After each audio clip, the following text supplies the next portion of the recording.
Huntsville Mayor Scott Aitchison was the keynote speaker at the Huntsville Lake of Bays Chamber of Commerce annual general meeting on January 24th. The topic? The upcoming accommodation tax. Huntsville Council had approved a 3-year pilot project. The idea would see a new tax being added to the room costs of visitors coming to the community.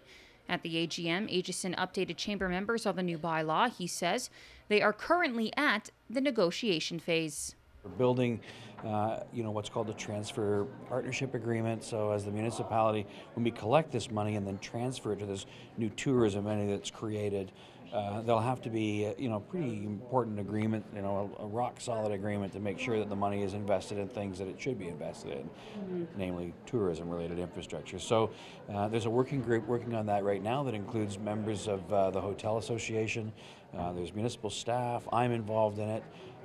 We have, representatives from the RTO 12. We've engaged, a pretty good range of folks to help us, work out all those details so that, when we start charging this tax on April 1st, we're ready to go. Aitchison welcomed questions from the audience, including questions over how private accommodations like Airbnb will be incorporated into this new tax. Aitchison says the Hotel Association agreed they won't be included in this first phase because it is difficult to identify who is in the private rental market.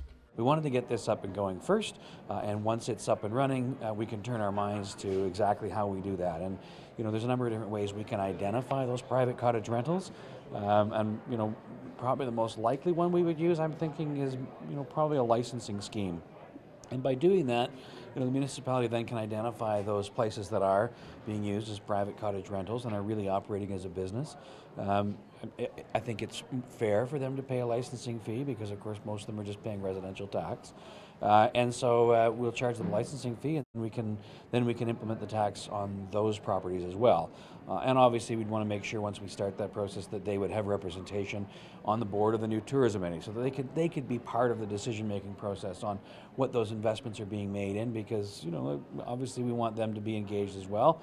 The busier the hotels are, the busier they are going to be, and so there's going to be more and more of these kind of folks coming to town, we hope, and we want them to be engaged in the process as well. But how long is that going to take? Will it take the entire 3 years of the pilot project before they can turn to establishments like Airbnb?